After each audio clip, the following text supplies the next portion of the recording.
बोलना चालू करो।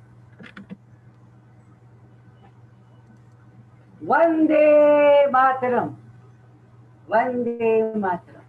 आप सोचेंगे कि 15 अगस्त को भी मैंने वंदे मातरम कहा और आज तो 22 अगस्त है, फिर भी मैं ये झंडा लेकर खड़ी हूँ। उसी दिन मैंने बता दिया था कि इसका पार्ट 2 भी आएगा। तो Surnai theatre and folk art foundation and Mumbai theatre guide आपका फिर से स्वागत करती है स्वाधीनता एक महोत्सव में। 22 अगस्त बहुत खास दिन है हमारे लिए, और क्यों खास है ये आपको पता पड़ जाएगा। पर मैं ये बताना चाहूंगी कि पिछली बार जब हमने बुकरू ब्रिगेड को लेकर के अपना महोत्सव मनाया था, तो उसके पीछे सिर्फ और सिर्फ एक ही प्रेरणा थी, गांधी जी का नमक आंदोलन, गांधी जी की सत्याग्रह की वो डिमांड, वो दांडी मार्च जो उन्होंने साबरमती से शुरू करी, उसके बाद दांडी तक वो गए, पैदल गए और वहां जाकर उन्होंने नमक की थैली को हाथ में लेकर के कहा, अंग्रेज बहुत हुआ, तुमने हमारे यहाँ का नमक खाया और फिर हमारे ही नमक पर तुमने टैक्स लगाया और हम पे मजबूरी डाल रहे हो कि हम तुम्हारा टैक्स लगाया हुआ ये नमक खाएं और हम जो है टैक्स भी दें और हम तुम्हारी बातें भी सुने। ये नहीं हो पाएगा। और उसमें भी किसी कौम पर ज्यादा था टैक्स, किसी पे कम था। गांधी जी को बर्दाश्त नहीं हुआ तो उन्होंने ये सत्याग्रह किया। ये बात है 1930। उसके बाद उससे प्रेरणा लेकर के उस समय मैंने बुकरू ब्रिगेड नाम का एक नाटक लिखा। लास्ट 15 अगस्त में आपने देखा होगा, और ये बताने की कोशिश की कि बुकरू में भी ये सब नमक डाला जाता है। उत्तर प्रदेश में बहुत पॉपुलर है, कनौजे बहुत खाते हैं, कानपुर में इसका बहुत प्रचलन है। कानपुर वो जगह है जहाँ क्रांति के समय एक से एक बड़ा क्रांतिकारी गया था, जहाँ बड़े से बड़े लोग पूरे उत्तर प्रदेश में, लेखक और अपने, चाहे वो मंगल पांडे हो, चाहे भगत सिंह हो, चाहे आप नाम गिना लीजिए, बिस्मिल हो, ये सब लोग वहीं पे ही रह करके अपना काम करते थे। वो कानपुर या वो उत्तर प्रदेश आज वहाँ का युवा कहाँ खो गया। उनका इंटरेस्ट अपनी इस आजादी में, इस भारतवर्ष में नहीं है, बल्कि वो किसी और किस्म की राजनीति को कर रहे हैं। तो खैर, ये तो आपने देखा था। अब कहना चाहूंगी कि आज का भी जो हमारा कार्यक्रम होने वाला है वो भी बापू के, इस बापू की नमक आंदोलन से जुड़ा हुआ है। 1930 में नमक आंदोलन शुरू हुआ। 6 अप्रैल की मैं आपको एक ऐसी बात बताऊंगी जो किसी को भी नहीं पता होगी और सुनते ही आपके रोंगटे खड़े हो जाएंगे। 6 अप्रैल में बंबई में चौपाटी में मरीन ड्राइव के सामने 50 औरतें इसी नमक आंदोलन से प्रभावित होकर के आई और अपने साथ एक एक पॉट, एक बर्तन और अपना चूल्हा लेकर के आई। और आपने देखा होगा कि चौपाटी के पास वो पूरी वो धूल जो है, वहां वो औरतें बैठी, उन्होंने समुद्र का पानी लिया, उसे उबाला और उसके बाद उसमें से नमक निकाला। इसका नेतृत्व कर रही थी कमला देवी चट्टोपाध्याय। पुलिस आ गई, हजारों लोग आ गए, डंडे लग गए और चूल्हा कहीं गिरा। और आप मानेंगे नहीं कि कमला देवी चट्टोपाध्याय अपने ही चूल्हे पे गिरी, वो जल गई और वो डटी रही कि नमक हम बनाएंगे पर अंग्रेजों का नमक हम नहीं खाएंगे। अंग्रेज भारत छोड़ो, अंग्रेज भारत छोड़ो, यही एक नारा लगा हुआ था। उसके बाद 13 अप्रैल के दिन एक भाषण का आयोजन हुआ, वही उसी जगह पे चौपाटी पे। इसमें सरोजनी नायडू आई, उन्होंने भाषण दिया और उसके बाद दादा भाई नौरोजी की ग्रैंड डॉटर परीन कैप्टन और आबिद अली जाफरी, ये सब भी शामिल हुए। ये नमक आंदोलन बढ़ चुका था, औरतों ने नमक बनाया। और जहाँ पे बॉम्बे स्टॉक एक्सचेंज है, वो उस समय हाई कोर्ट के सामने हुआ करती थी, उस जगह एक दिन बॉम्बे स्टॉक एक्सचेंज बंद रहा और पोटलियों में इन लोगों ने नमक बांटा, बेचा। ये नमक कांग्रेस का दफ्तर ओपेरा हाउस की तरफ था, वहां छत पर बैठ करके इन्होंने पोटलियां बनाई थी। और जब ये ऑक्शन हुआ तो सबसे ज्यादा महंगी नमक की पोटली बिकी कमला देवी चट्टोपाध्याय की 50 रुपए। ये आंदोलन था, ये जज्बा था। अब आज हम कहते हैं we need freedom to talk, we need freedom, this country is going nowhere. पर इस पे किस किसने कुर्बानियां दी। तो ये जो आज की हमारी पॉटलक पार्टी है, वो साधारण किसी पार्टी या पॉटलक पार्टी नहीं, ये गांधी जी के आंदोलन से जुड़ी उन महिलाओं के प्रति एक श्रद्धांजलि है जो अपना अपना बर्तन लेकर के गई।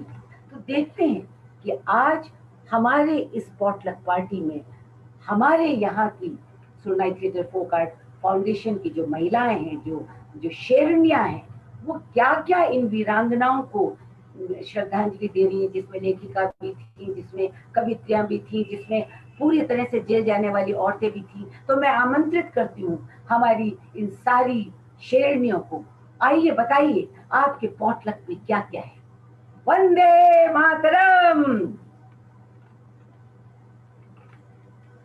वंदे मातरम। तो देखिए ये सब लोग आ चुकी है।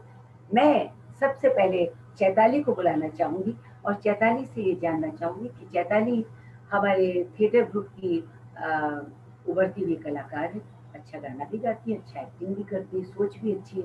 तो देखिए वो अपने बर्तन में क्या लेकर के आई। चैताली जी आइए और बताइए इस पॉटलक पार्टी में आप क्या लाएंगी। जी धन्यवाद मैम, आप सभी को नमस्कार। और आज मैं पॉटलक में अपनी तरह से संगीत, जैसा कि हम देखा है कि बहुत सारे भारतीय लोगों ने अपनी देशभक्ति की जो भावना है उसको व्यक्त करने के लिए उन्होंने कविताओं को किया है। तो ऐसे बहुत सारे गीत और गीत जो जिससे मैं करना चाहूंगी, वो ऐसा गीत है जो हम सब ने अपनी पाठशालाओं में रोज गाया है और हम सबको वो बहुत प्रिय होगा, I am sure.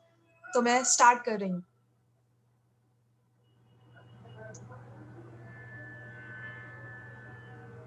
Vande Mataram, Vande Mataram, सुजलां सुफलां मलयज शीतलां शस्य श्यामलां मातरम, वंदे मातरम। शुभ्रज्योत्स्ना पुलकितयामिनी, पुल्लकुसुमित द्रुमदलशोभिनी, सुहासिनी सुमधुरभाषिणी, सुखदां वरदां मातरं, वन्दे मातरम्, वन्दे मातरम्, वन्दे मातरम्। वंदे मातरम, बहुत अच्छा। एक इस वंदे मातरम को कहने के लिए कितनों ने अपनी जान गंवाई। और ये सच है कि जो लोग हिंदुस्तान में थे वो हिंदुस्तान में रह करके अपना काम कर रहे थे, और जो लोग बाहर थे वो अपने हिसाब से एक आवाज उठा रहे थे। आज हमारी खास मेहमान हैं तारिणी देवी, जो बहुत दूर से आ रही है, शिकागो से आ रही है। तारिणी एक जमाने में बम्बई के थिएटर जगत में काफी जानी मानी एक्ट्रेस रही है, और एलन पदमसी के साथ, रॉयल पदमसी के साथ, फिरोज के साथ उन्होंने बहुत नाटक किए। फिर वो अमेरिका चली गई। तारिणी वहाँ पे एसोसिएट प्रोफेसर हैं of social anthropology at the university of Illinois Chicago campus. तो मैं देखूं कि विदेश से जो ये बर्तन आ रहा है वो इसमें क्या लेकर के आ रहा है। आइए Tarini, I welcome you, please come. नमस्कार, आदाब, सत श्री अकाल, good evening and Vande Mataram. मैं शिकागो में हूँ, फिर भी आपने हमें इस पॉटलक में बुलाया है इस बड़े ही खास दिन पर। इसके लिए बहुत बहुत धन्यवाद। मैं जो कैरेक्टर आपके सामने पेश करना चाहती हूँ इला जी, हिंदुस्तान के लिए और मेरे लिए बहुत खास है। और उस कैरेक्टर के लिए ये दिन 22 अगस्त बहुत खास है, और मैं बताती हूं क्यों। तो मैं लाई हूं आपके पास एक बहुत ही खास रेवोल्यूशनरी, मेरे लिए पर्सनली ज्यादा ही खास है, उनका नाम है भीखाजी कामा, better known to most of us in India as Madam Kama. She was called the mother of the Indian Revolution, and she lived most of her life outside India as an exile in London and in Paris. And it was from here that she mobilized globally for Indian independence. What is also very important to remember is that she helped Lala Hardayal launch a very revolutionary newspaper called Vande Mataram. And this was not actually even allowed into India by the British, and many copies of this paper had to be smuggled into India. तो वो बहुत ही fearless थी. तो madam कामा की मैं background दूंगी, लेकिन पहले मैं एक दो पर्सनल स्टोरी बताना चाहती हूँ कि वो मेरी जिंदगी में इतनी खास क्यों है. So I played the part of Madam Kama in a play in 1988, which was directed by Pearl Padamsee at J.B. Pettit High School in Mumbai. I was actually just 15 years old, but what is amazing is that India was actually only 41 years old. And Madam Kama had passed for 52 years by then, because she died in 1936, 11 years before India became independent. तो ये काफी जरूरी बात है कि जो हमारे क्रांतिकारी थे, very often they didn't live to see the actual independence of India.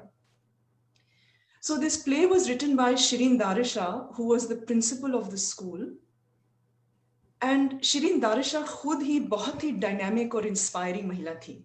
So it wasn't any accident that she chose to write about this fearless revolutionary Madam Kama and to teach us the history of this woman.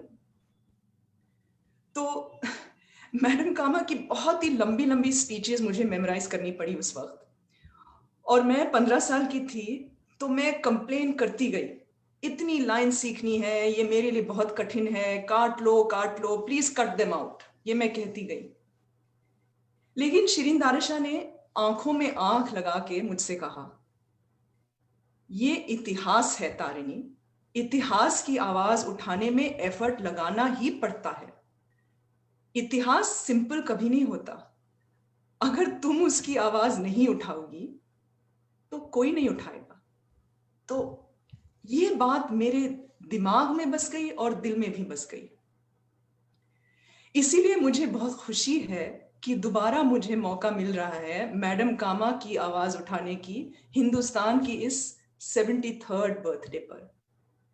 और मेरे लिए जो इला जी आपने ये दिन चुना है पॉटलक के लिए, मैडम कामा की आवाज उठाने का जो मौका दिया है आज, ये और भी ज्यादा खास है, क्योंकि मैडम कामा ने एक्चुअली 22 अगस्त 1907 में ये जो इंडियन ट्राई कलर आप देख रहे हो मेरे पीछे, ये उन्होंने उठाया था, अनफोल्ड किया था स्टुटगार्ट जर्मनी में.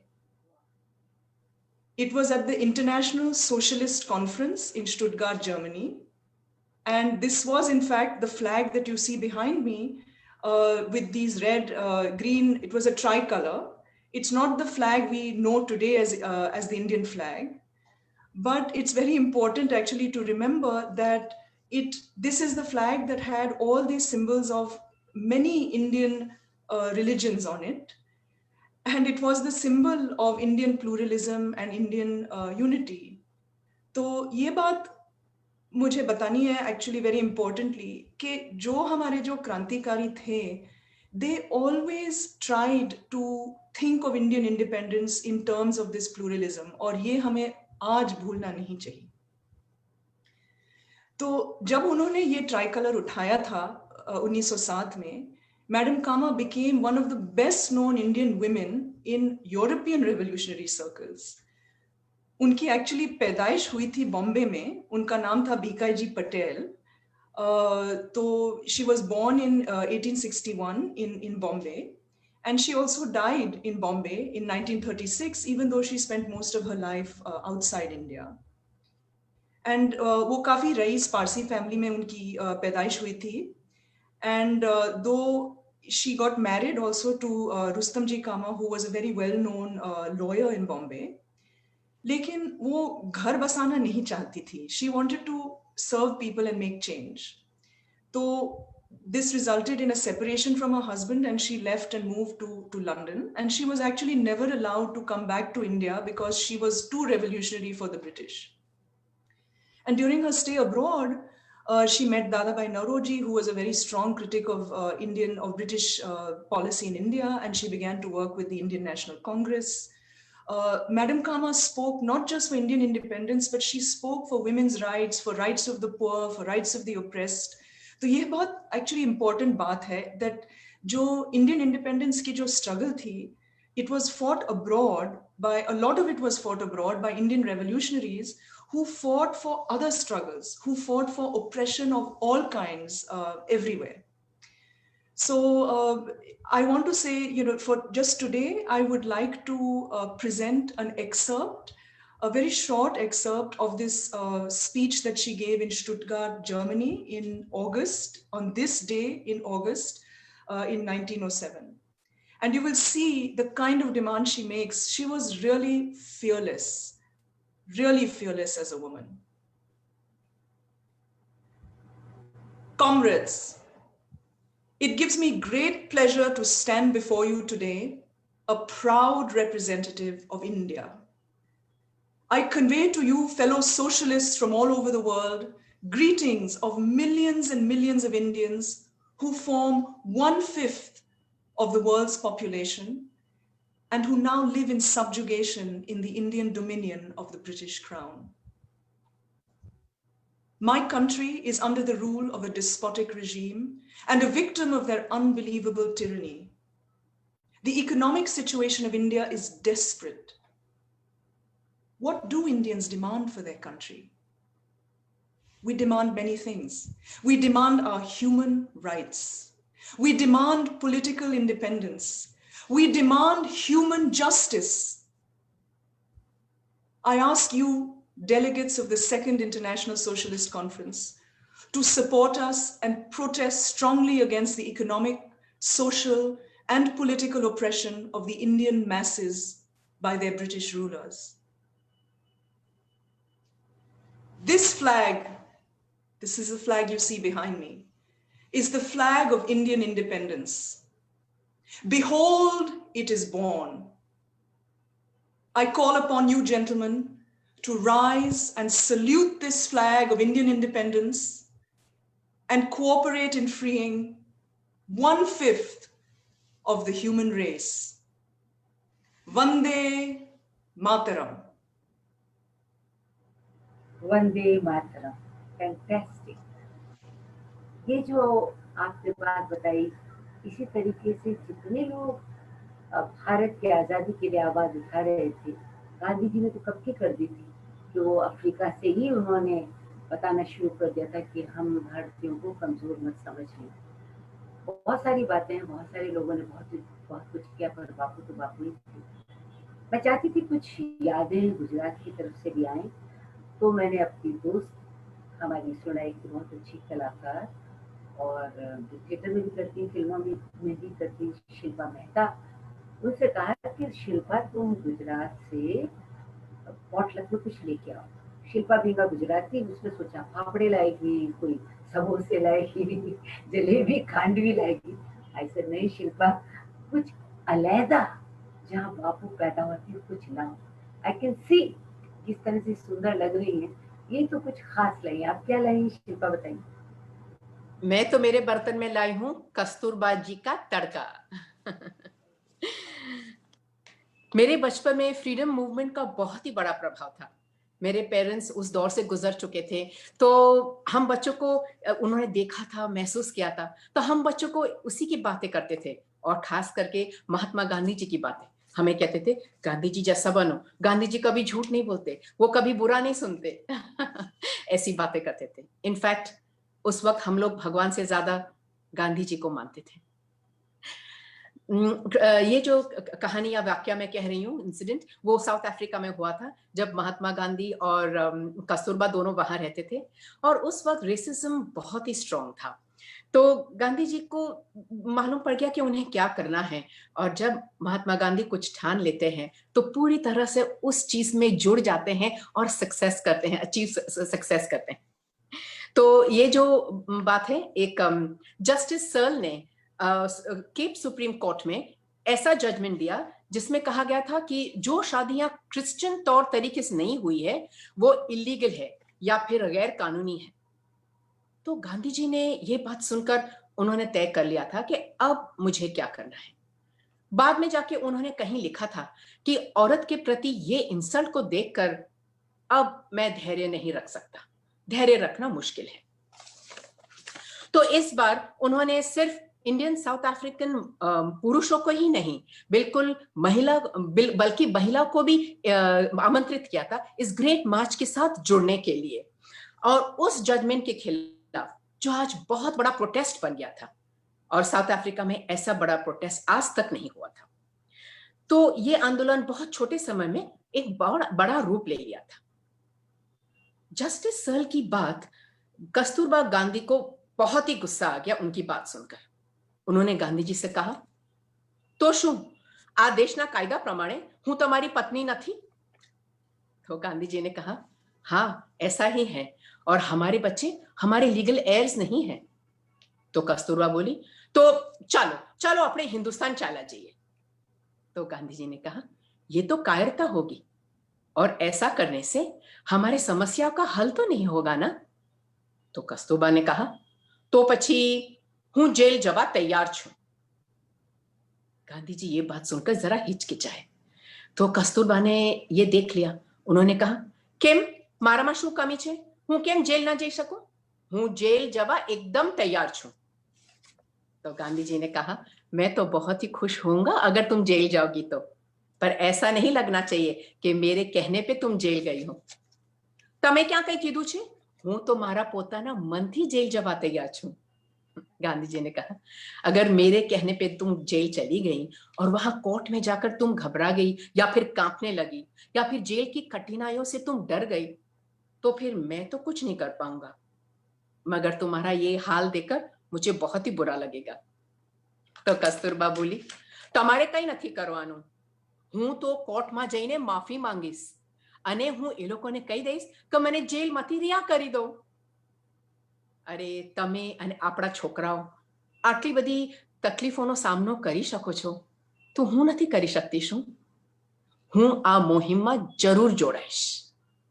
तो गांधी जी ने कहा, हाँ मैं तुम्हें जरूर शामिल करूंगा इस सत्याग्रह में। और इस तरह कस्तूरबा गांधी का ये पहला कदम था अपने पति के साथ अपने फ्रीडम स्ट्रगल के कार्यों में जुड़ जाने के लिए। और आगे चल के उन्होंने दांडी मार्च में भी भाग लिया था। ऐसा लगता नहीं था ना कि इतनी सहमी हुई सिंपल औरत इतना बड़ा कदम उठा सकती है और अपने हस्बैंड का साथ दे सकती है। Thank you. बहुत ये तड़का तो बहुत ही बिल्कुल सही कहा कि वाह को देख करके तो लग ही नहीं सकता था कि वाह इतना उनकी विल पावर, उनका आत्मसम्मान, उनका निर्णय इतना बड़ा हो सकता है।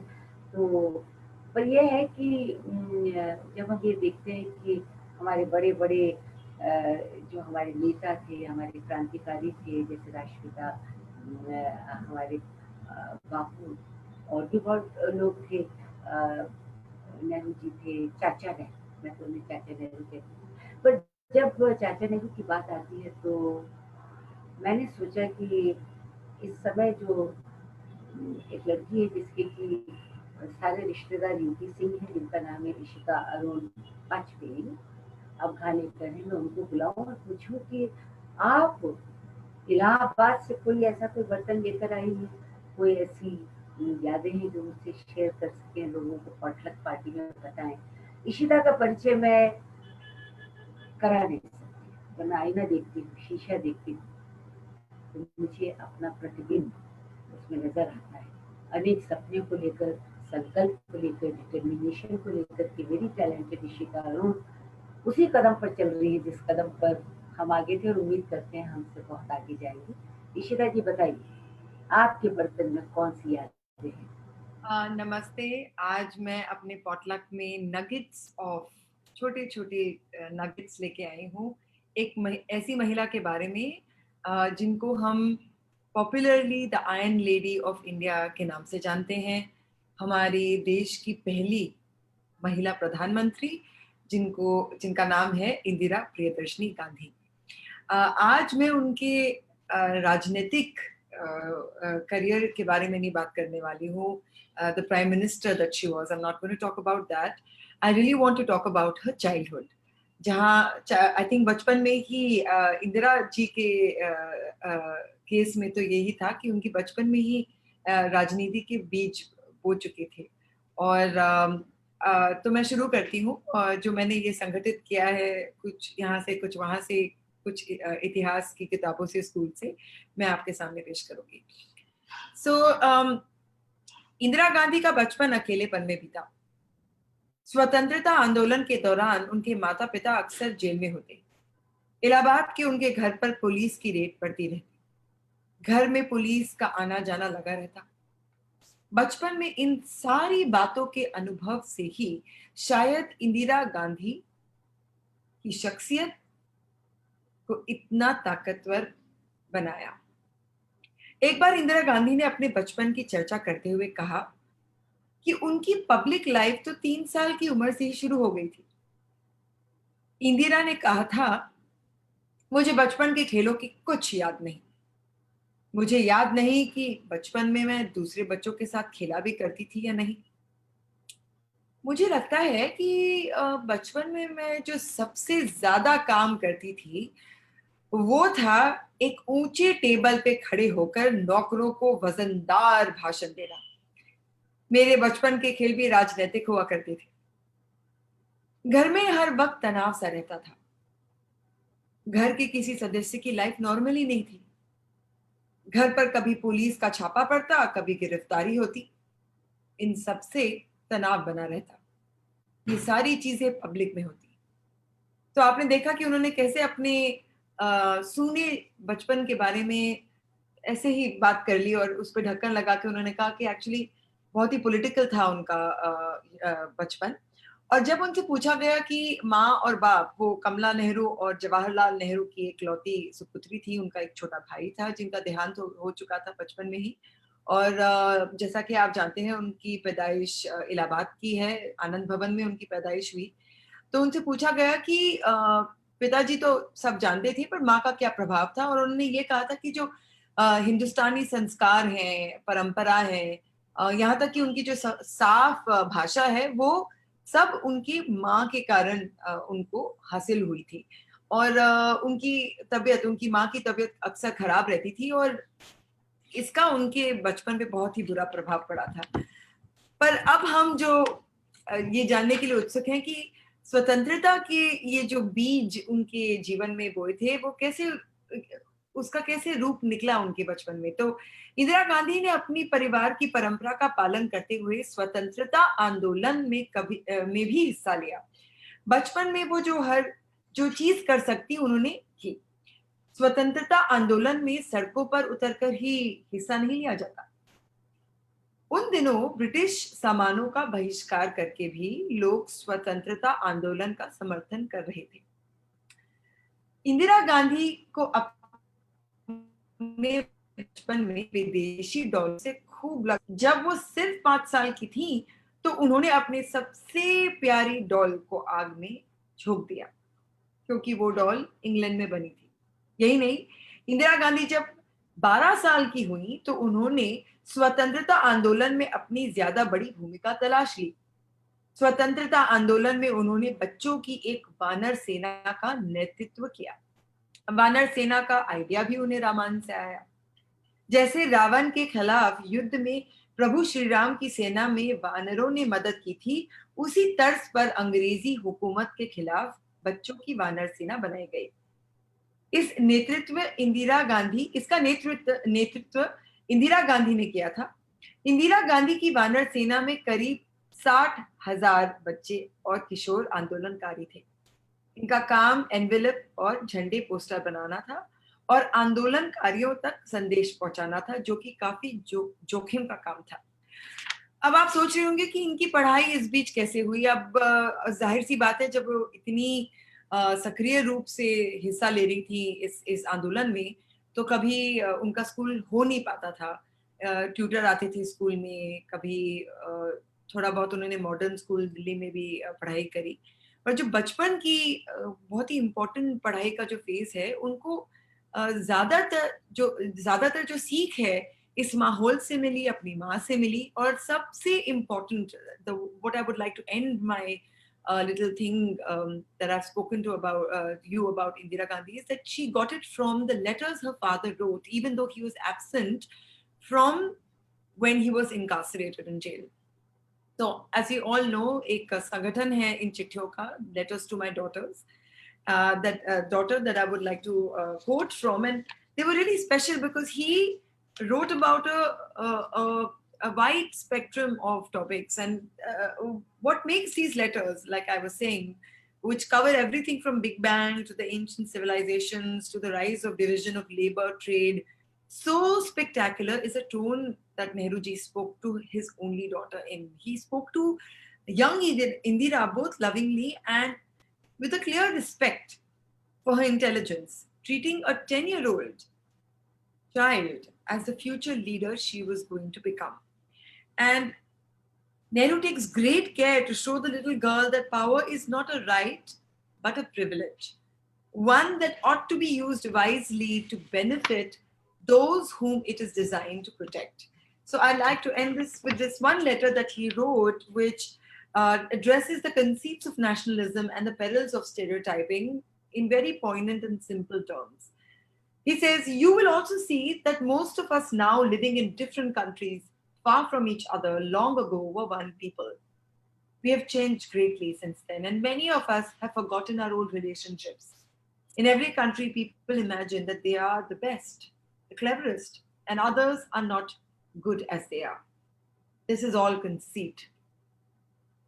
Everybody wants to think well of himself and his country, but really, there is no person who has not got some good in him and some bad. And in the same way, there is no country which is not partly good or partly bad. We must take the good whenever we find it, wherever we find it, and try to remove the bad wherever it may be. If we find anything good in other countries, we should certainly take it. As Indians, we have to live in India and work for India. But we must not forget the world and the people living in other countries are, after all, our cousins. It would be such an excellent thing if all the people in the world were happy and contented. We have therefore to try to make the whole world a happier place to live in. Thank you. Thank you Ishita, thank you very much. काश ऐसा हो पाता, काश लोग इतना ना लड़ते, इतना वैरभाव नहीं होता. पर मैं अब तुरंत बुलाना चाहूंगी अंजुला जी को. अंजुला दीदी हमारी Surnai theatre and folk art foundation की फाउंडर मेंबर, बैकबोन, एक सक्रिय कार्यकर्ता. जैसे कहते हैं ना, कोई संगठन किसी के बिना चले नहीं, तो अंजुला जी ने भी वही रोल अदा किया है. और अंजुला जी बहुत अच्छी एक्ट्रेस हैं, बहुत अच्छी राइटर हैं. तो मैं चाहूंगी कि देखें, ये तो कई दिनों से मुझे फोन पे कह रही है कि तुम्हें ये बताना चाहती हूँ कि मेरा पॉट, मेरा बर्तन बहुत खास है, बहुत खास है. मैं उत्सुक हूँ ये देखने के लिए कि इनका ये बर्तन इतना खास कैसे है. आइए अंजुला जी, दिखाइए सबको कि आपकी इस पॉट में, आप इस पॉट में लाई क्या है. Please come, welcome. Thank you Ila, नमस्कार. ना आप बात कर रहे हो पॉट की, आपने पॉट की जब बात करी तो मैं एक बहुत भारी सा पॉट लेके आई हूँ. ये मेरे दादी का पतीला है, पॉट, जिसमें वो दाल पकाती थी. पर मैंने सोचा अब इस पॉट में मैं खाना खजाना तो नहीं पका सकती हूँ, तो मैंने सोचा इसको एक शब्दों का पॉटलक आपको पेश करूं, क्योंकि हमारी आजादी में शब्द और पोएट्री और गाने बहुत ही महत्वपूर्ण थे. तो मैं लाई हूं फिर इस पॉटलक में अपनी favourite writer and freedom fighter Sarojini Naidu के कुछ शब्द और उनके बारे में कुछ कहानियां. तो सरोजनी नायडू के बारे में आपने देखा है कि in India nationalism and patriotism were fed on beautiful words and inspiring poetry, and in so many different languages. Who can forget Nehru's speech on the tryst of destiny? At the stroke of the midnight hour, when the world sleeps, India will wake to life and freedom. or Subhash Bose's give me blood and I will give you freedom, or Tilak's Swaraj is my birthright, or Chandrasekhar Azad's if yet your blood does not rage, then it is water that flows through your veins. For what is the flush of youth if it is not in service to the motherland? And of course, my favorite, Sarojini Naidu's beautifully evocative poetry. Calling upon a despondent Bharat Mata, she calls India to lead the world against injustice. The nations that in fettered darkness weep, crave thee to lead them where great mornings break. Mother, O mother, wherefore dost thou sleep? Arise and answer for thy children's sake. One had been introduced to Sarojini Naidu as a poet in school. I loved her poems, The Bangle Sellers, Palanquin Bearers. It was only in college when one learned Indian history, one realized what a great freedom fighter also she was. And using all her strength as a poet and writer. In fact, her guru and mentor, Gopal Krishna Gokhale, said this to her: stand here with me with stars and hills as witness, and in their presence, consecrate your life and your talent, your song and your speech, your thought and your breath to the motherland. And she did. As long as I have life, as long as blood flows through this arm of mine, I shall not leave the cause of freedom. I'm only a woman, only a poet. But as a woman, I give to you the weapons of faith and courage and the shield of fortitude. And as a poet, I fling out the banner of song and sound, the bugle call to battle. How shall I kindle the flame which shall awaken you men from slavery? Mahatma Gandhi had given her the sobriquet, the Nightingale of India. Tagore called her Bharat Kokila. She was also known as Bulbul-e Hind. But she says, a country's greatness lies in its undying ideals of love and sacrifice that inspire the mothers of the race. Gandhiji also called her a gifted daughter of India and lauded her peacemaking efforts in the communal riots of Bombay and Noakhali. He said, her personal bravery and her tireless energy had become infectious. Wherever she went, the rioters laid down their arms. And yet, her impulsive reaction to meeting Gandhi for the first time in London is recounted in her own words.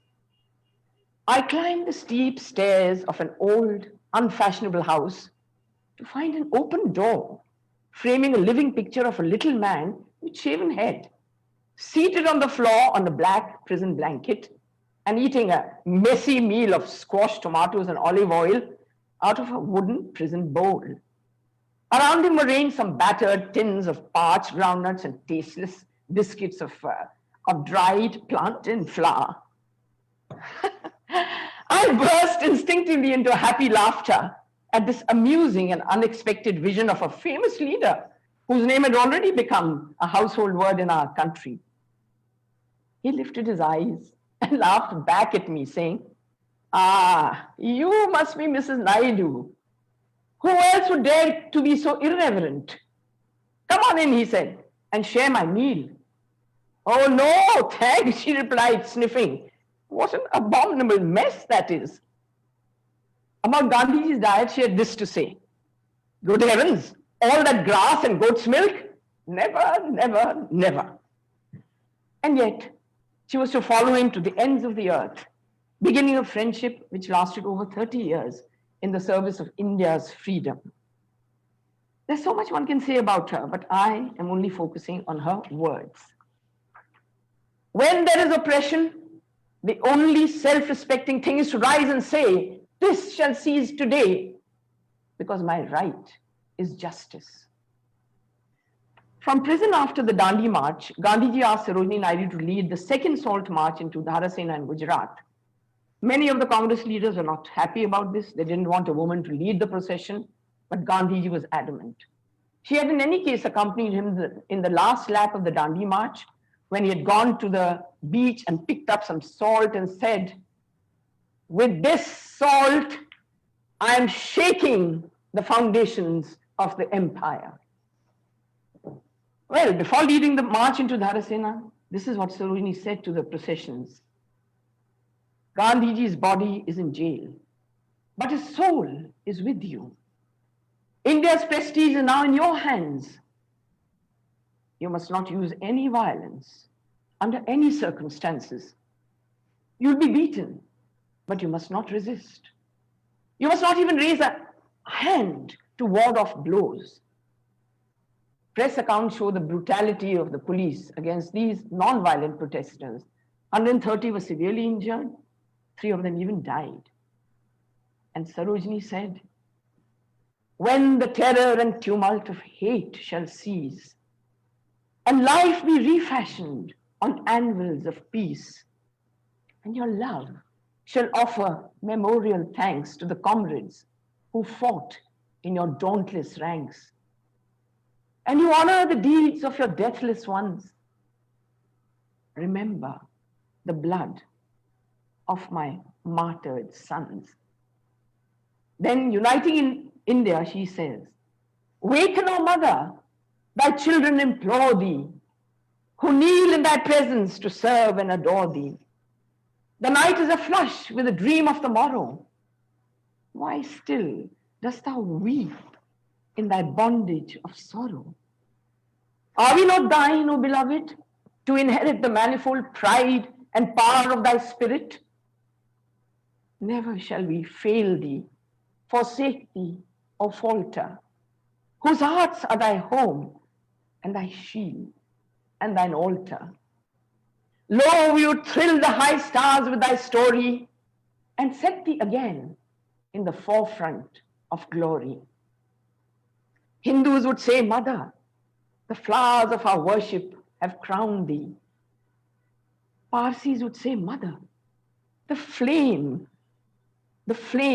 of our worship has surrounded thee. Muslims would say, Mother, the sword of our love shall defend thee.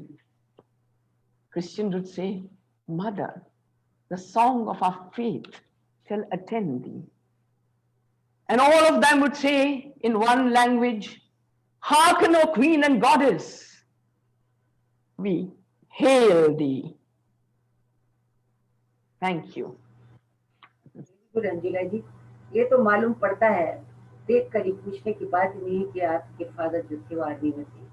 तभी ऐसा जोश आप में आया कि आपने सरोजिनी नायडू को अपने शब्दों द्वारा जिंदा कर दिया। मैं सिर्फ इतना से जानना चाहती हूँ, क्योंकि समय हमारे पास थोड़ा सा कम है, इतना भी कम पर थोड़ा सा संभल के, वो ये कि आपके फादर ने ये लड़ाई लड़ी थी। आज़ादी का तो सपना सबका था, और जब आज़ादी मिली तो पूरा भारतवर्ष बहुत खुश हुआ।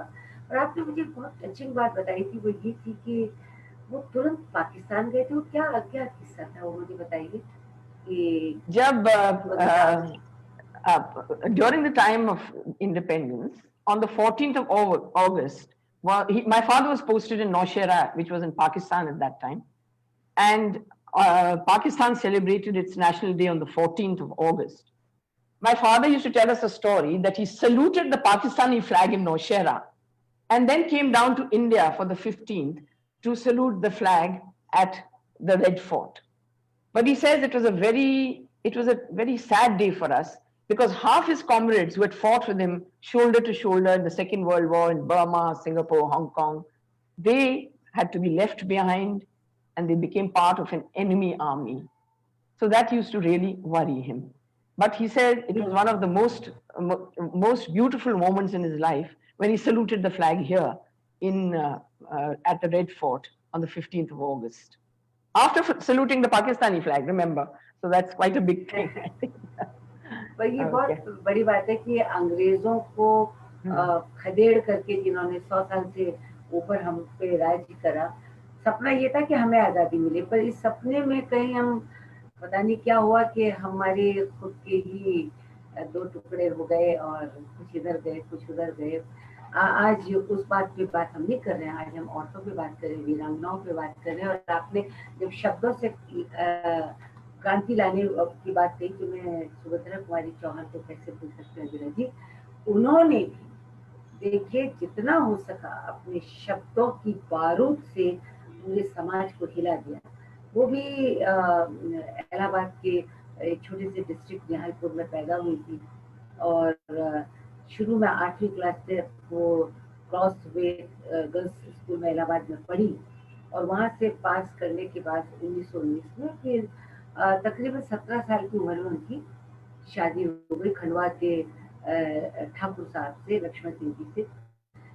और वहां जब गई तो 17 से 21 साल के बीच में उनके 5 बच्चे भी हो गए, पर उनके अंदर की जो बौखलाहट थी, उनके अंदर की जो उस जमाने में शायद तो गई जाती थी, पर समाज को सचेत करने की जो उनके अंदर की जो ज्वाला थी वो उन्होंने छोड़ी नहीं। बहुत कुछ उन्होंने लिखा। बाद में अपने हस्बैंड के साथ वो गांधी जी के नॉन कॉपरेशन मूवमेंट में भी जुड़ी और पहली औरत थी जो सत्याग्रह के आंदोलन में अरेस्ट हुई नागपुर में और जेल में गई। और बाद में जब उन्होंने ब्रिटिश के खिलाफ प्रोटेस्ट किया तब भी 2 बार जेल में गई।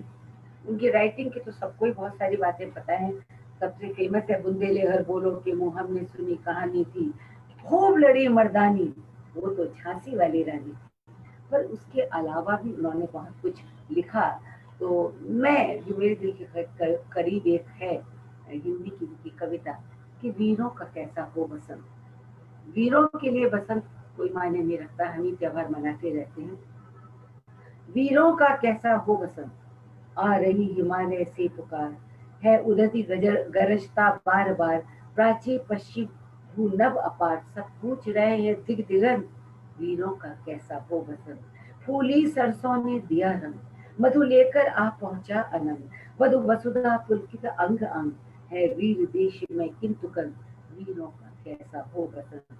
भर रही कोकिला इधर तान, मारू बाजे पर उधर गान, है रंग और रण का विधान, मिलने आए हैं आदि अंत, वीरों का कैसा हो बसंत। गलबाएं हो या हो कृपाण, चल चितवन हो या धनुष बाण, हो रस विलास या दलित त्राण, अब यही समस्या है दुरंत, वीरों का कैसा हो बसंत। कह दे अतीत अब मौन त्याग, कह दे अतीत अब मौन त्याग, लंके तुझ में क्यों लगी आग, ए कुरुक्षेत्र अब जाग जाग, बतला अपने अनुभव अनंत, वीरों का कैसा हो बसंत। हल्दी घाटी के शिलाखंड, ए दुर्ग सिंहगढ़ के प्रचंड, राणा ताना कर घमंड, 2 जगह आज स्मृतियां जलन, वीरों का कैसा हो बसंत। अब वो कहती हैं कि अगर फ्रीडम ऑफ एक्सप्रेशन नहीं हो, अगर राइटर के हाथ से कलम ले ली जाए तो फिर वो क्या करे। तो वो कहती हैं भूषण अथवा कवि चंद नहीं, भूषण अथवा कवि चंद नहीं, बिजली भर दे वो छंद नहीं। आपको तो पता है कि पृथ्वीराज चौहान के यहाँ जब बोलते थे तो उनके बोलने से आदमी के अंदर एनर्जी आ जाती थी, आग लग जाती थी। भूषण अथवा कवि चंद नहीं, बिजली भर दे वो छंद नहीं, है कलम बंधी, है कलम बंधी स्वच्छंद नहीं। फिर हमें बताए कौन हंस, वीरों का कैसा हो बसंत, वीरों का कैसा हो बसंत। और अब मैं आपको ले चलती हूँ हमारी अति प्रिय दोस्त के पास, जिन्होंने जब मैंने उनसे कहा कि मैं सुभद्रा कुमारी चौहान को पढ़ रही हूँ तो उन्होंने कहा कि मैं भी अपने बर्तन में एक अनोखी दोस्ती, एक अनोखे शब्द को लेकर आ रही हूँ। ये 2 देशों को रिप्रेजेंट करती हैं। अस्त्री घोष, माँ इनकी नॉर्वेजियन थी, पिता इनके घोष थे, तो ट्रांसलेशन बहुत अच्छा करती है। इब्सन के दौरान मैं इनसे बहुत जुड़ी हुई हूँ, बहुत अच्छी एक्ट्रेस भी है। तो मैं बुलाती हूँ मेरी परम पित्र अस्त्री घोष को। अस्त्री जी आइए, बताइए बर्तन में आप क्या लाइए। आपने सुभद्रा कुमारी चौहान की बात की तो मैं उनकी एक सहेली के लिए मैंने उनके हाथ की चाय आपको पिलाना चाहती हूँ। आपके लिए मैं ये चाय लाई हूँ। अच्छा। महादेवी वर्मा और सुभद्रा कुमारी चौहान स्वभाव से एक जैसे नहीं थे, लेकिन उनकी बहुत सगी दोस्ती थी। महादेवी वर्मा का जन्म फर्रुखाबाद में 1960 में हुआ और उनकी शादी 1916 में हुई। ये हम अभी सब औरतें इसको we take it for granted the rights that we have, कि हमारे माँ बाप ने हमें बचपन में हमारी शादी नहीं की, लेकिन बाल विवाह 100 साल पहले एक प्रथा थी। और महादेवी वर्मा की शादी जल्दी हुई, लेकिन शादी के 3 साल बाद उन्होंने क्रॉसफिट कॉलेज में दाखिला लिया और वहाँ पे बोर्डिंग में रह के उन्होंने अपनी स्कूलिंग खत्म की और अंत में एमए तक उन्होंने पढ़ाई की। उनको हम जानते हैं क्योंकि वो छायावाद की एक रिप्रेजेंटेटिव है। सब जानते हैं कि पंत निराला और जयशंकर प्रसाद के साथ महादेवी वर्मा भी एक छायावाद की कवि हैं। लेकिन उन्होंने सिर्फ कविता नहीं, उन्होंने औरतों के शिक्षण में, औरतों के विकास के लिए बहुत काम किया। और संपादन उन्होंने सबसे पहले 1923 में चांद नाम के एक पत्रिका का संपादन किया। और फिर उन्होंने बहुत मतलब महिला शिक्षण के लिए बहुत क्रांतिकारी कदम लिए। महात्मा गांधी से इंस्पायर होके उन्होंने जनसेवा का व्रत लिया और स्वतंत्रता संग्राम में हिस्सा लिया। औरतों के आत्मनिर्भरता के लिए उन्होंने बहुत काम किया। मैं उनकी एक कविता आपको पढ़ाना चाहती हूँ। इस कविता का नाम है आ गए तुम।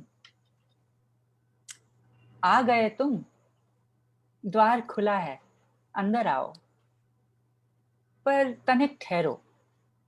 ड्योढ़ी पर पड़े पायदान पर अपना अहम झाड़ आना। मधुमालती लिपटी है मुंडेर से, अपनी नाराजगी वहीं उड़ेल आना। तुलसी के क्यारे में मन की चटकन चढ़ा आना। अपनी व्यस्तताएं बाहर खूंटी पर ही टांग आना। जूतों संग हर नकारात्मकता उतार आना। बाहर खिलौते बच्चों से थोड़ी शरारत मांगाना।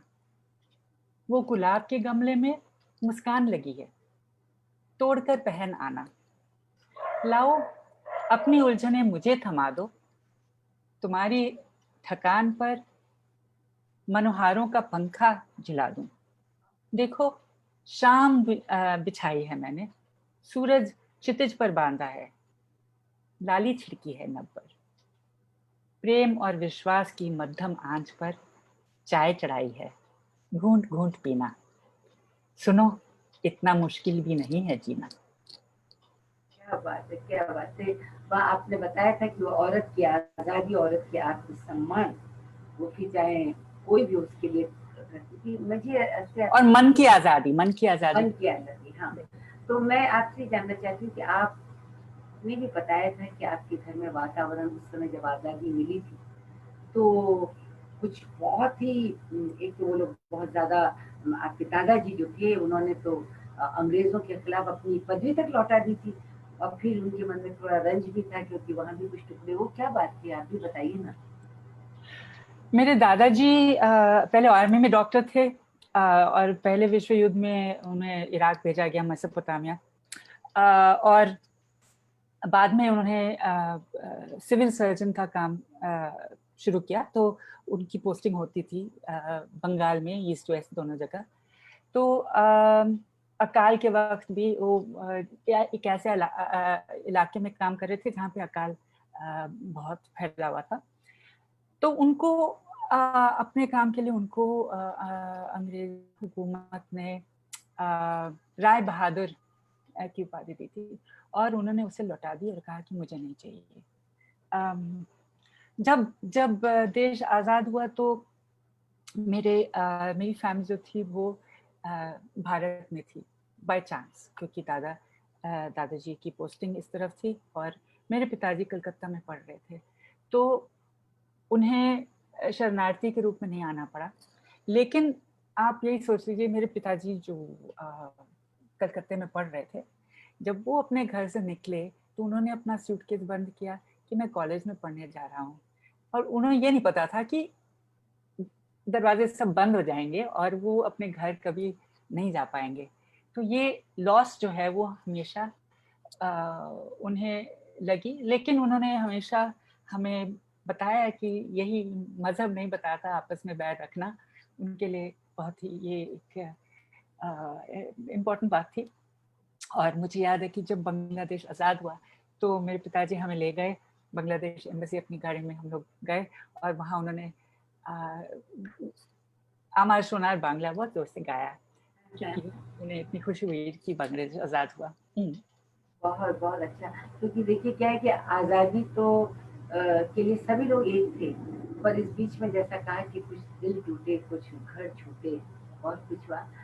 अब मैं एक बार फिर से हमारी चैताली से कहूँगी कि उन्होंने बहुत छोटी सी एक डिश मुझे खाई थी, सुनाई थी, तो मैं चाहूँगी कुछ थोड़ा सा और वो बताएं कि इसमें क्या लेकर आई।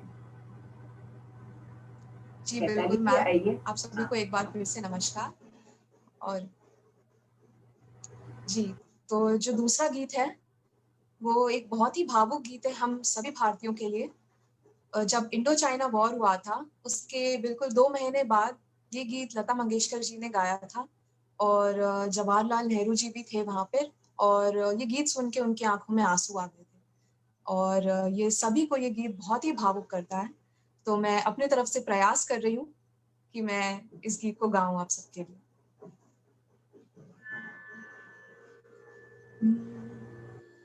ये मेरे वतन के लोगों, ज़रा आँख में भर लो पानी, जो शहीद हुए हैं उनकी ज़रा याद करो कुर्बानी, तुम भूल न जाओ उनको, इसलिए सुनो ये कहानी, जो शहीद हुए हैं उनकी ज़रा याद करो कुर्बानी।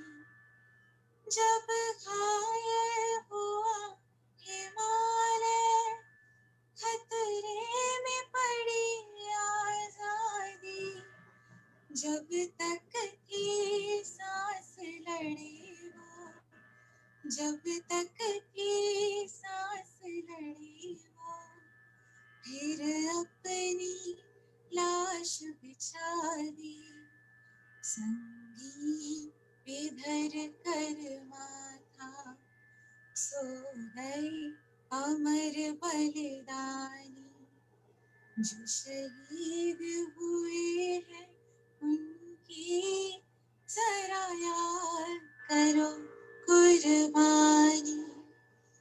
जब देश में थी दीवाली, वो खेल रहे थे होली, जब हम बैठे थे घरों में, जब हम बैठे थे घरों में, वो झेल रहे थे गोली, थे धन्य जवान वो अपने, थे धन्य वो उनकी जवानी, जो शहीद हुए हैं उनकी ज़रा याद करो कुर्बानी। जय जय हिंद की सेना, जय जय हिंद की सेना, जय हिंद, जय हिंद, जय हिंद। जय हिंद, आपने रुला दिया। बात वीरांगनाओं की हो रही है और कितने लोगों ने कितनी कुर्बानियां दी हैं। आपके साथ, आपकी आवाज के साथ ये जो कुछ भी लड़ाई हुई थी, ये सिर्फ हम 1930 से 1947 की बात नहीं कर रहे हैं। जंग तो छिड़ गई थी 1857 में, जब ईस्ट इंडिया कंपनी के खिलाफ भारत की महिलाएं उतर गई थी और उनसे लड़ रही थी। मैं आपको बताना चाहूंगी बेगम हजरत महल के बारे में। लखनऊ में 1857 की क्रांति का नेतृत्व बेगम हजरत महल ने किया था। ज्यादातर वो अवध की बेगम के नाम से जानी जाती थी। वो नवाब वाजिद अली शाह की पत्नी थी।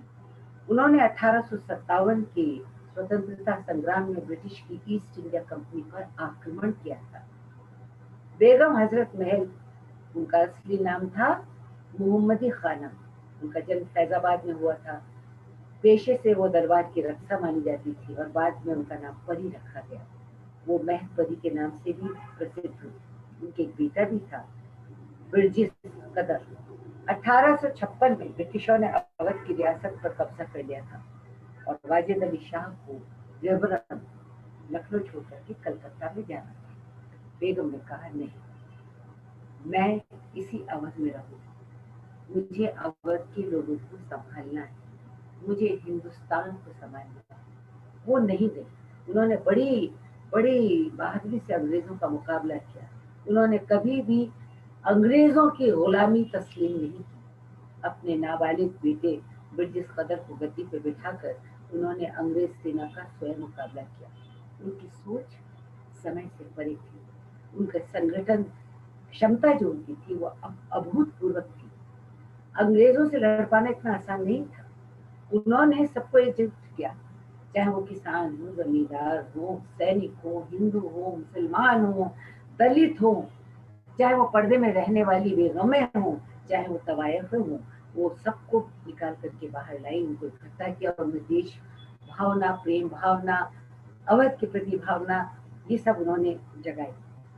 इनकी तारीफ में वाजिद अली साहब ने कहा, नवाब साहब ने कहा था, वाजिद अली शाह ने, कि आप इफ्तिखार उन्निसा हैं, you are the pride of all women. इन्होंने इतना जबरदस्त काम किया कि चाहे वो कार्ल मार्क्स थे, उन्होंने भी उनका जिक्र किया है। जब ये म्यूटिनी 1857 उसके बारे में अंग्रेजों ने लिखा, तभी भी बेगम हजरत का और उनके दमखम का जिक्र हुआ। ये पहली बेगम थी जिनकी बहादुरी, न केवल बहादुरी थी, उनका दिल बड़ा था। वो गई दलितों के पास, बहुजनों के पास, उन्होंने कहा, तुम्हें हमारे साथ आकर के जुटना है। वो खुद गए और उन्होंने जाकर के उदा देवी को सारे लोगों में से, बहुजन समाज में से, दलित समाज में से निकाल लिया और उसके बाद उन्होंने उदा देवी के जिम्मे एक बटालियन खड़ी कर दी। अनफॉर्चुनेटली उनको देश से निकाल दिया गया, वो नेपाल चले गए। पर वहां पर भी जाकर के उनके दिमाग में सिर्फ और सिर्फ अवध, हिंदुस्तान यही था। उन्होंने कहा था मरते वक्त, एक तमन्ना थी कि आजाद वतन हो जाए, जिसने जीने न दिया, चैन से मरने न दिया। जुल्म की आंधियां बढ़ती रही लम्हा लम्हा, जुल्म की आंधियां बढ़ती रही लम्हा लम्हा, फिर भी परचम को आसमान से उतरने न दिया। पर अपनी जिस खोज को पीछे छोड़ गई थी, उसका भी मैं जिक्र करना चाहूंगी। उस बहादुर दलित औरत का नाम था उदा देवी। उदा देवी अवध के एक छोटे से गांव में पैदा हुई, उत्तर प्रदेश में, और वो बेगम हजरत उनकी रोल मॉडल थी और उन्होंने अपने आप को तैयार कर लिया था। इनको सही मायने में वीरांगनी कहा जाता था। 1857 की रिबेलियन की जो अगेंस्ट ब्रिटिश इंडिया कंपनी थी, उसमें इन्होंने कमाल कर दिया। इनके जो पति थे 1857 में मारे गए, उदा देवी ने कहा, अब ठीक है, मैं जब तक 10-20 नहीं, जब तक मैं अंग्रेजों को मार नहीं दूं, मैं पानी तक नहीं दूं। और हाँ, ये हुआ कि उनकी जो बटालियन थी, उदा देवी मानी जाती थी कि कहीं भी छुप करके कुछ भी कर दें, ऐसी उनमें एक फुर्ती थी। तो उदा देवी ने बटालियन से मुकाबला किया और 32 लोगों को उन्होंने उड़ा दिया। उनके बारे में विलियम फोर्ब्स, मिशेल अपनी किताब में लिखते हैं कि भैया पता नहीं कहाँ एक थैले में बारूद, कारतूस और छोटी छोटी पिस्तल, ये सब ये छुपा करके रखती थी। और जब 32 लोग मर गए, तब जो कैप्टन वॉलेस थे, उनको पता लगा कि ये सीधी मार नहीं आ रही, ये कहीं कोई छुपी हुई कोई, मतलब कोई आतंकवादी या कोई ऐसा तो नहीं है सिलसिला जो कहीं और से, भाई रूल होता है कि आमने सामने की लड़ाई हो, कहाँ से छिपाए। तो उन्होंने बंदूक डालती और धड़धड़ाती हुई नीचे उदा देवी आई। तब मिस्टर वॉलेस जो थे वो रोए, कैप्टन वॉलेस सॉरी, वो रोए। उन्होंने कहा, ऐसी बहादुर औरत अकेली पेड़ पर बैठी बैठी उन्होंने हमारे 32 लोगों का सफाया कर दिया।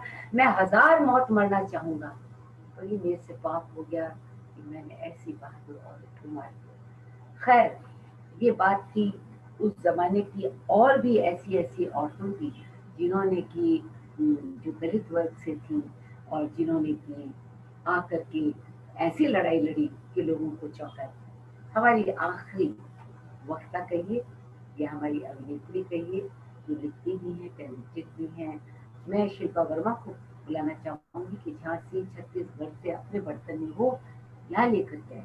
शिल्पा जी आइए, बताइए आपकी कहानी में क्या है। जी मैम, शुक्रिया। मैं लाई हूँ आज झलकारी बाई की कहानी, और ये मैंने ऋषभ जी के ऑनलाइन आर्टिकल से ली है। तो 28 साल की एक मस्त मौला लड़की थी और एकदम इरादे पक्के, जो काम सामने आया ना दिल से कर दिया। चलने वाला घोड़ा सामने आया, चला दिया। दौड़ने वाला घोड़ा सामने आया, दौड़ा दिया। कहते हैं बचपन में एक बार लकड़ी काटने गई थी और वहां सामने तेंदुआ आ गया। तेंदुए को देखा और उसे काट के रख दिया। और ये जो उनकी बहादुरी थी, ये उस राज्य की रानी को बहुत पसंद आई। वो रानी थी लक्ष्मीबाई, और जैसा कि आप यहाँ देख रहे हैं स्क्रीन पे, वो लड़की थी झलकारी बाई। तो इनकी ही कहानी मैं आज सुना रही हूँ। तो झलकारी बाई का जन्म हुआ था 22 नवंबर 1830 में। तो इनके पिताजी जो थे वो सेना में ही थे, तो बचपन से ही पैदाइशी हथियारों के बीच उठना बैठना रहा। तो ये सब तो उन्हें कूट कूट के भरा था। सब कुछ जानती थी, पहचानती थी, चलाना जानती थी। लेकिन उस वक्त आपको पता होगा कि लड़कियों को पढ़ाया नहीं जाता था। ऊपर से अगर आप बहुजन समाज की अगर हो तो मतलब भूल जाइए, तो मतलब आप पढ़ ही नहीं सकते हैं। लेकिन उस वक्त एक चीज और जो बहुत इंपॉर्टेंट थी वो होती थी बहादुरी की, दुश्मन से कैसे लड़ा जाए, चतुराई की अपनी जान कैसे बचाई जाए। और जो झलकारी बाई थी उनके पास ये दोनों खूबियां थी। बचपन में एक बार उनके गांव में डाकुओं ने हमला कर दिया। अब ये समझिए कि डाकू जिस फुर्ती से आए थे उसके डबल फुर्ती से वो वापस गए, क्योंकि झलकारी वहां पहले से तैनात थी। उन्होंने अपने संगी साथियों के साथ, आस पड़ोस के लोगों, रिश्तेदारों के साथ ऐसी सेना तैयार कर रखी थी कि डाकू आए और ये उन पे टूट पड़ी। तो इस तरह से उनकी ख्याति एक गांव से दूसरे गांव फैल रही थी। समय गुजरा, झलकारी की शादी हुई, और उनकी जिससे शादी हुई उनका नाम था पूरन। पूरन जो थे वो झांसी की रानी लक्ष्मीबाई की सेना में सेनापति थे। तो ये भी झांसी चली गई। एक दिन कुछ पूजा वूजा का अवसर था, तो झलकारी नमस्कार करने रानी के पास गई। तो रानी ने जब उन्हें देखा तो मतलब एकदम से ऐसे धक्क कर रह गई कि ये क्या हो रहा है। मतलब शक्ल इतनी मिलती जुलती थी, इतनी मतलब समझिए जैसे जुड़वा हो। और तब से जो उनके बीच जो दोस्ती का सिलसिला शुरू हुआ वो आखिरी दम तक चलता रहा। और ये समय गुजरा, और हम जैसे कि बात कर रहे थे कि ये बात थी जब भारत में अंग्रेजों का राज था। तो आस पड़ोस के सभी तरफ जंग छिड़ी हुई थी अंग्रेजों के खिलाफ। लेकिन लक्ष्मीबाई जो थी वो काफी चिंतित थी, क्योंकि उनके जो बाकी के राजा या सूबेदार लोग थे वो अपने में ही खुश थे, मशगूल थे, उन्हें झांसी की कोई चिंता नहीं थी। तो ऐसे वक्त लक्ष्मीबाई ने सोचा कि क्यों ना मैं बहुजन समाज से जाके मदद मांगू।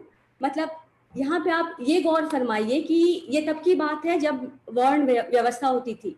मतलब आप अगर बहुजन हैं तो आप क्षत्रिय का काम नहीं कर सकते हैं, वैसे नहीं लड़ सकते हैं। और ऐसे समय में झांसी की रानी ने ये निर्णय लिया कि वो बहुजन समाज के पास जाएंगी, उनसे मदद मांगेंगी। तो ये रानी का बड़प्पन देखिए आप, और बहुजन समाज का ये बड़प्पन देखिए कि उन्होंने रानी से कहा कि रानी हम आपके साथ हैं, हम झांसी के लिए, अपनी देश के लिए अपनी जान लगा देंगे, जान कुर्बान कर देंगे। तो इस वक्त जो पहली महिलाओं की टुकड़ी बनी थी उसकी सेनापति बनी झलकारी बाई।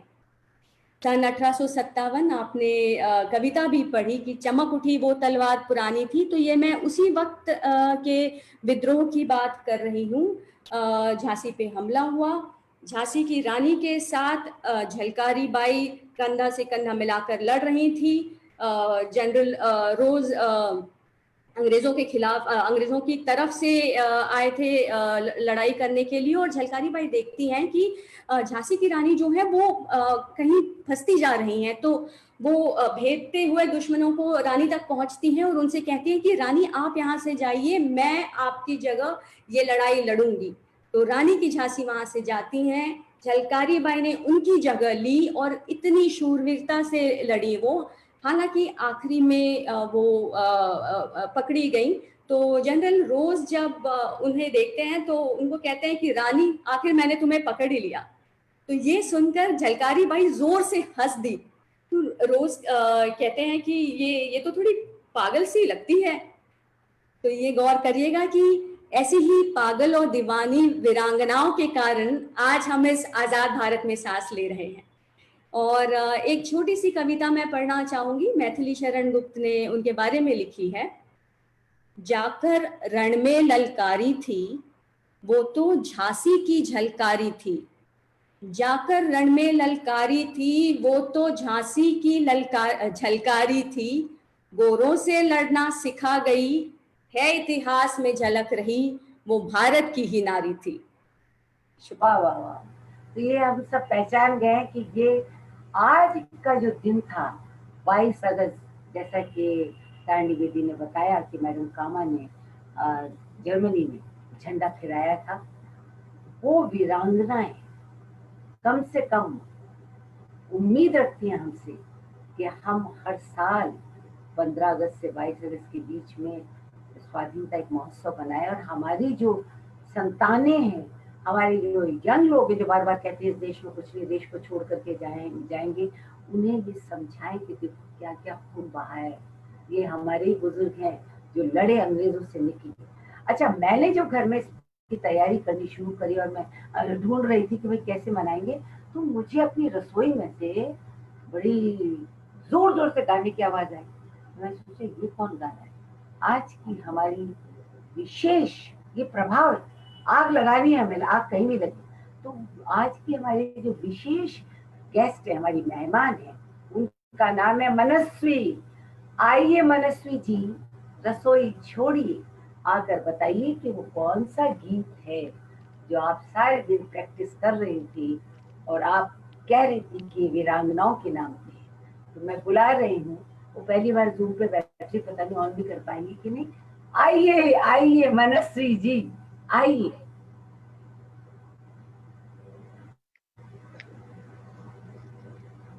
मनस्वी जी का बर्तन कहीं पे अटक गया है, वो आएंगी जरूर, डरिए मत, डरिए मत, आइए। और अब ओ हो बहुत सुंदर। हाँ बताइए। नमस्ते, मी मनस्वी महेश शेंडेकर, मी लारुंजीकडे काम करते। मी या देशांच्या आणि वीरांगनाच्या स्त्रियांच्या सन्मानासाठी आज देशाचे गीत गात आहे। जहाँ डाल डाल पर सोने की चिड़िया करती है बसेरा, वो भारत देश है मेरा, वो भारत देश है मेरा। जहाँ सत्य अहिंसा और धर्म का पग पग लगता डेरा, वो भारत देश है मेरा, वो भारत देश है मेरा। जय भारती जय भारती, जय भारती जय भारती, जय हिंद जय महाराष्ट्र। जय महाराष्ट्र। और बताइए, आप और भी कुछ कह रही थी। हाँ बोलिए। हाँ, आज गणेश चतुर्थी है।